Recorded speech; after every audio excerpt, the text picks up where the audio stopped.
Bien, muy buenos días a todos, agradeciendo la invitación que me hace los organizadores de la 31 Convención Minera del Perú.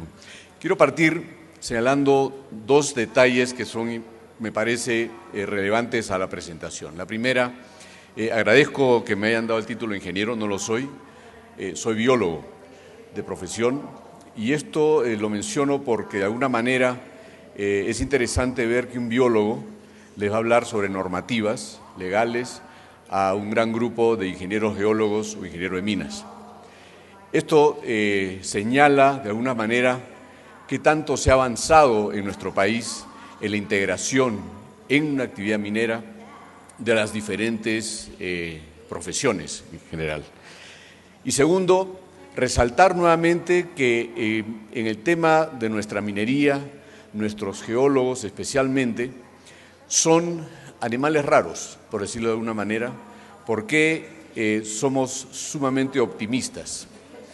Yo vengo trabajando en apoyo siempre de la Dirección de Exploraciones de Estado del Perú y a veces me sorprendo ese optimismo que tienen para poder hacer lo que hacen y la verdad que uno se contagia. Sin embargo, vamos a ver algunas cosas, esta vez no le voy a hablar yo a ustedes de leyes mineras, sino de otro tipo de leyes. Vamos a entrar en un nuevo terreno, esta es una nueva ciencia, creo yo, o es un nuevo deporte, para llamar de alguna manera, que se llama la permisología. La permisología se define, y he estado buscando para poder contribuir a esta presentación, con alguna forma de desarrollar este concepto nuevo en nuestro país, que es el conjunto de procedimientos de permisos, de autorizaciones, de licencias, certificaciones, que se requieren especialmente de los organismos del Estado para ejecutar una actividad como la actividad minera. Esta permisología es un concepto que ahora deviene porque lo que se ha generado en nuestro país, y vamos a centrarnos solamente en la parte de exploración, en un árbol normativo. Y vamos a hablar un poco de lo que ha ocurrido entre 1995 y el año 2013.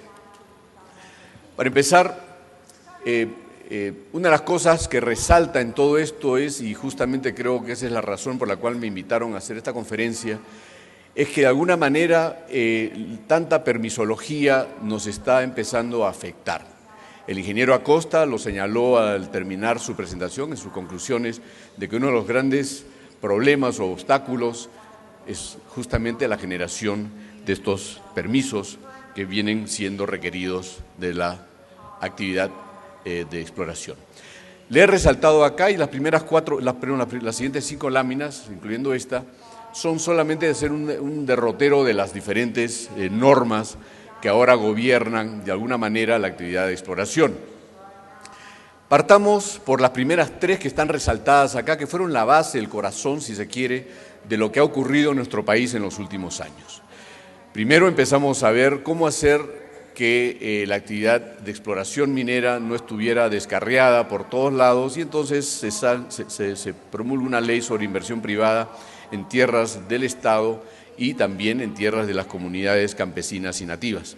Asimismo, el aprovechamiento sostenible de los recursos naturales para que, de alguna manera, nuevamente, la actividad de exploración no se hiciera a rienda suelta. Y finalmente, tenemos también un decreto supremo que es la primera que establece la protección ambiental para exploraciones. Dicho sea de paso, este esfuerzo normativo que nosotros presentamos el año 98 nació de la Sociedad Nacional de Minería, Petróleo y Energía, se la propusimos al Ministerio de Energía y Minas, llevó a un gran debate incluso internamente en el gremio, tuvimos por lo menos el debate fuerte con André Gautier en aquella época, pero creo que logramos establecer una normativa que consideramos que en su momento podría ayudar a que la actividad de exploración se hiciera en el país de una manera ordenada, con respeto y reconocimiento de los actores externos. Sin embargo, justo después de eso surge una norma que es la primera donde ya la línea entre lo ambiental empieza a hacerse más difusa y aparece lo social. Luego tenemos una serie de normas donde establecen diferentes tipos de compromisos, requisitos previos, formatos para hacer las informaciones, modificaciones posteriores a los reglamentos. La participación ciudadana se convierte en un elemento fundamental que ya estaba establecida para los grandes proyectos, para los estudios de impacto ambiental, pero no así necesariamente para la exploración minera. Se empiezan a poner más detalles cada vez en esto y se empiezan a regular cada vez, como digo, más los diferentes aspectos de esta actividad. También surge la siguiente fase, o la actualización, si se quiere, del reglamento ambiental para actividades de exploración minera. Empiezan a aparecer los términos de referencia, porque había que conocer de qué manera se iba a llevar esto, qué cosas se debería requerir, para que todo el mundo estuviera dentro de la misma página. Es más, el Ministerio de Energía y Minas tenía un gran problema cuando recibía diferentes tipos de documentos de diferentes empresas y no las podía comparar unas a otras, porque definitivamente cada uno presentaba lo que consideraba que era mejor, y entonces se emiten estos términos de referencia comunes. Luego siguen apareciendo más normas sobre los temas sociales y nos empiezan a colocar ahora algunos candados de que no puedes empezar cuando te da la gana, sino tienes que hacer las cosas de acuerdo a ciertos parámetros que la autoridad te va a dar. Luego aparecen disposiciones especiales. Acá yo quiero reconocer, ya estamos en el año 2013, y el árbol frondoso normativo que había precedido a todo esto, de repente alguien se dio cuenta y dijo, oye, de repente esto está convirtiéndose en un cuello de botella, por lo tanto vamos a necesitar ahora hacer las cosas un poquito más rápidas. Y empiezan a aparecer normas como el Decreto Supremo 054, la Ley 3025 que facilita la adquisición, expropiación, etcétera. Y ojo, que la palabra expropiación había desaparecido de nuestro léxico y era solamente una función o una responsabilidad únicamente del Congreso, y por lo tanto, un poco que dan paso hacia atrás. Las ONGs definitivamente son las primeras de saltar hasta el techo y decir, oye, no se puede expropiar así nada más, pero ojo que tampoco es libre esto. Sin embargo, quería hacerles notar de cómo es que el vaivén normativo empieza a aparecer en nuestro país. Y finalmente, el Decreto Supremo 104, donde empiezan a declararse algunos elementos de promoción y agilización para las diferentes actividades. Ergo, hemos empezado de un frondoso árbol construido, nacido, alimentado, etcétera, durante varios años, porque definitivamente había que ponerle más riendas a la actividad de exploración. Hoy en día nos damos cuenta de que la exploración está siendo afectada en prácticamente gran medida. Para finalizar, algunas cosas finales, ya que empiezan a entrar únicamente en temas que son laterales a la actividad de exploración, pero que son importantes: el tema de arqueología, el tema de qué cosas se puede considerar una mejora tecnológica en algunos proyectos, es parte de la exploración en esto o no. Y el problema con esto es que al final, después de que se dan estas normas para poder favorecer, agilizar, dinamizar, aparecen, y esto no lo he incluido acá, pero aparecen unos nuevos términos de referencia que nuevamente nos hacen regresar al árbol frondoso que mencioné anteriormente. Algunos datos rápidos. Estos son datos de las inversiones en exploración que hemos tenido desde los años 2007 hasta el 2013. Ustedes ven un incremento, y esto es interesante, es positivo, nos da un optimismo. La palabra oportunidad vuelve a surgir en la 31ª versión de Perumín.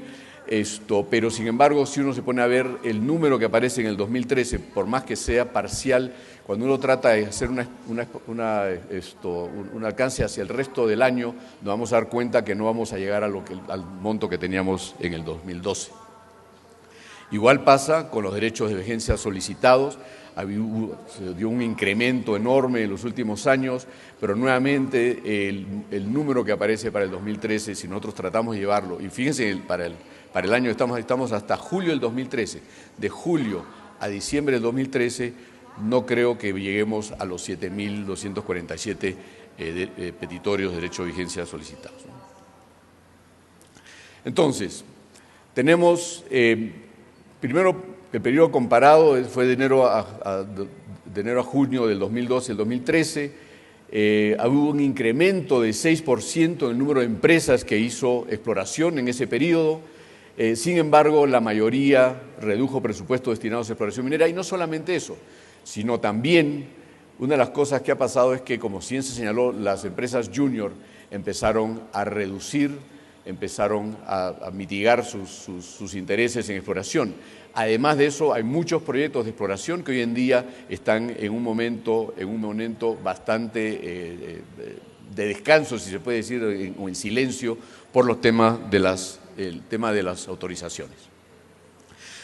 Rápidamente, comparar siempre es poco elegante, pero creo que cuando estamos en una competencia tenemos que ser claros en lo que venimos haciendo. En el Perú, fíjense ustedes lo que ha contribuido a la actividad minera, todo lo que estamos nosotros teniendo que enfrentar. 4 leyes, 9 decretos supremos, 6 resoluciones ministeriales, 1 resolución viceministerial. Nuestro vecino del sur tiene para exploración y prospección 4 leyes y 4 decretos supremos. Entonces, tenemos que empezar a pensar, creo yo, que si este optimismo lo tenemos que empujar. Y a esto le sumamos todo el diagrama, el recorrido que tenemos que hacer, tanto para la categoría 1 en exploración como para la categoría 2 en exploración. Yo creo que tenemos que ser claros de que son procesos que están, de alguna manera, refiriéndose al nacimiento de la posibilidad de hacer un proyecto minero en el Perú. Por lo tanto, creo que le corresponde a los representantes del gobierno, no necesariamente cualquier gobierno, que tenemos que poner las barbas en remojo y saber si es que esto nos va a ayudar o no. Y hay muchas cosas adicionales que van a salir. Por ejemplo, ¿cuáles son los requisitos que tenemos que enfrentar cuando hacemos exploración minera? Primero que nada, tenemos que tener un acuerdo con el titular de superficie, lo cual es entendible y creo que es hasta innecesario. Taller informativo para decirle a la gente de la población qué es lo que tenemos que hacer. Luego, de acuerdo si vamos a entrar a categoría 1 o categoría 2, tenemos que hacer, ¿no?, diferentes cosas como buscar la autorización de uso temporal de agua para uso poblacional y minera, levantamiento arqueológico o CIRA actualmente, la hidrología, los suelos, estudio de hidrología, estudio de suelos, de aire, de agua, especialmente para la categoría 2, programa de relacionamiento social, los cronogramas y presupuestos, plan de manejo ambiental, cierre y poscierre, que esto incluye, dicho sea de paso, si ustedes han incluido o han presentado en su documento que contienen pasivos ambientales mineros, también los van a tener que cerrar. Obviamente también tenemos que manejar las cosas de acuerdo a otras normas que de alguna forma fueron hechas sin pensar en exploración, y tenemos que contratar empresas de servicio de recojo de residuos sólidos. Tenemos que negociar con las comunidades continuamente por el tema de los puestos de trabajo, los tenemos que hacer rotativos. Nos hemos convertido en unos expertos de ver de qué manera podemos trabajar con todas las comunidades y que todo el mundo trabaje, ¿no? Entonces yo creo que eso es algo que resaltar. También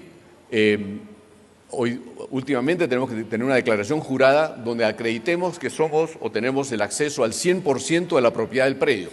Y acá hay un gran problema con el tema de los bienes nacionales, porque si los bienes nacionales no están inscritos en registros públicos, obviamente se genera un nuevo cuello de botella. Tenemos que contar con estudios hídricos que estén aprobados por la Autoridad Nacional del Agua. Tenemos que solicitar al Ministerio de Energía y Minas una fecha de inicio. Antes sencillamente nos aprobaban e iniciamos cuando teníamos una declaración de impacto ambiental. Ya no podemos hacer eso. Tenemos hoy día que informar a la DGM, ¿no?, de lo que hemos recibido. El inicio de actividades ahora también tenemos que informárselo a la DGAM, o sea, a la Dirección General de Asuntos Ambientales Mineros, y al organismo de evaluación y fiscalización ambiental. Tenemos que consolidar toda la información que ha pasado dentro de todo el proceso, la tenemos que consolidar. ¿Por qué razón? Porque cuando el OEFA nos visita en las zonas de exploración nos va a solicitar cada uno de los documentos, y si no los tenemos somos pasibles de sanción. Tenemos que avisar esto a la Dirección General también de Asuntos Ambientales y al OEFA cuando finalizamos la exploración, y tenemos que ejecutar acciones de cierre y poscierre, incluyendo los pasivos ambientales, como ya mencioné. He puesto el número de autoridades y quizás se me queda alguna, ustedes me pueden corregir porque estoy seguro que algunos de ustedes han tenido la vivencia, pero creo que estas engloban las principales. Primero, y en orden de aparecer, tenemos que tener a la presencia del Viceministerio de Interculturalidad por el tema de los CIRAS y del tema arqueológico. Esto forma parte, dicho sea de paso, de las declaraciones de impacto ambiental o los estudios de impacto ambiental semidetallados.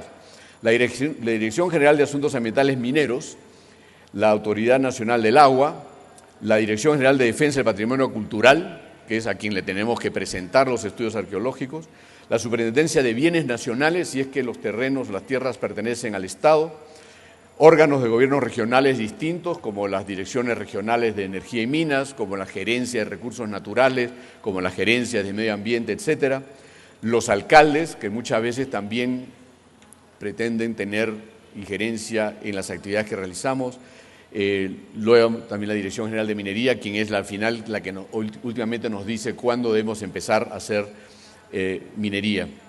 Y finalmente el Organismo de Evaluación y Fiscalización Ambiental, OEFA, que es la que nos va a fiscalizar. ¿Cuáles son los cuellos de botella que hemos identificado de alguna forma?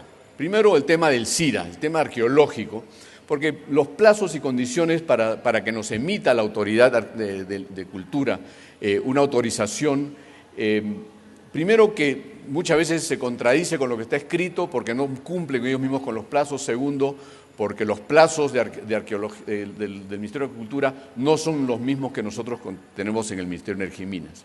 Eso tiene que de alguna manera ser un trabajo entre los ministerios para resolver.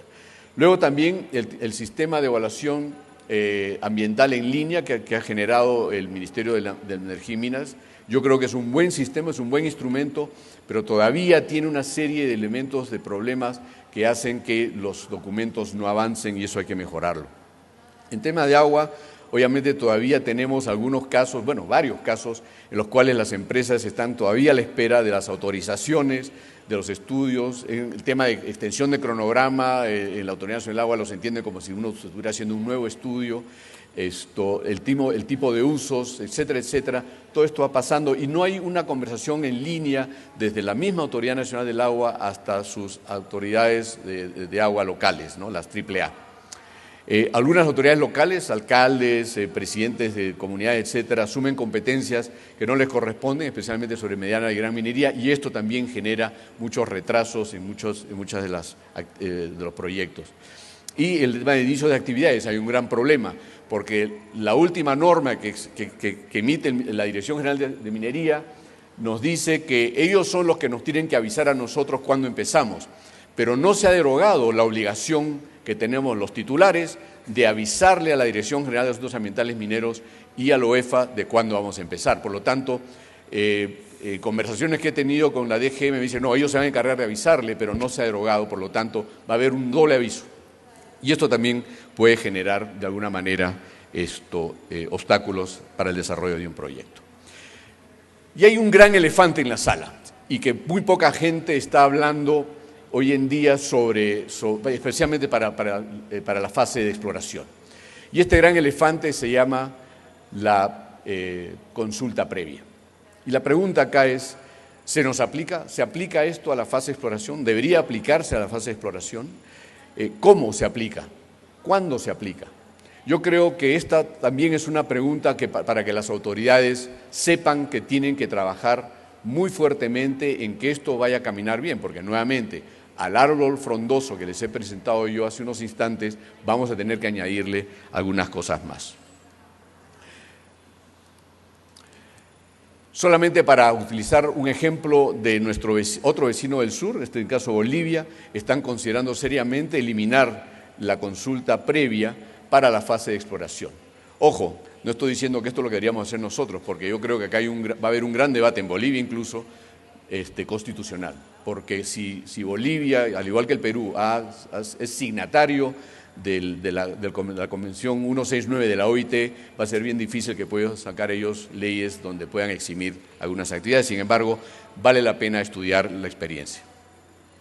Y además tenemos que añadir lo que ya estamos sufriendo hace tiempo, ¿no? Hay ejemplos donde ya la oposición no son a grandes proyectos, la oposición ahora ya viene a exploración. y se han dado cuenta de que es muy fácil oponerse a una exploración, se han dado cuenta que el interés del crecimiento minero en el Perú es justamente a través de mayor cantidad de proyectos de exploración minera, sean estos de categoría 1 o categoría 2. Sin embargo, esta oposición nos va a generar, obviamente, cada vez mayores problemas. Y como conclusiones, ya tenemos señas de alguna desaceleración en la inversión. Y esto ha sido, de alguna manera, generado por 18 años de este frondoso árbol normativo. No estoy diciendo que sea la razón principal, pero definitivamente ha contribuido. Hay un número y variedad de requisitos a cumplir que resultan en retrasos, complicaciones presupuestales de cada proyecto. Hay una gran incógnita con el tema de la consulta previa que tenemos que empezar a mirar. El reto es cómo proseguir con proyectos de exploración de manera sostenida y eficiente.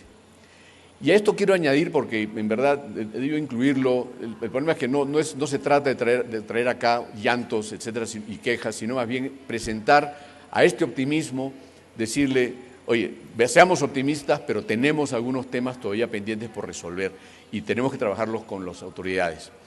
Y uno de los temas que no están acá, dos de los temas que no están acá, uno es el ordenamiento territorial.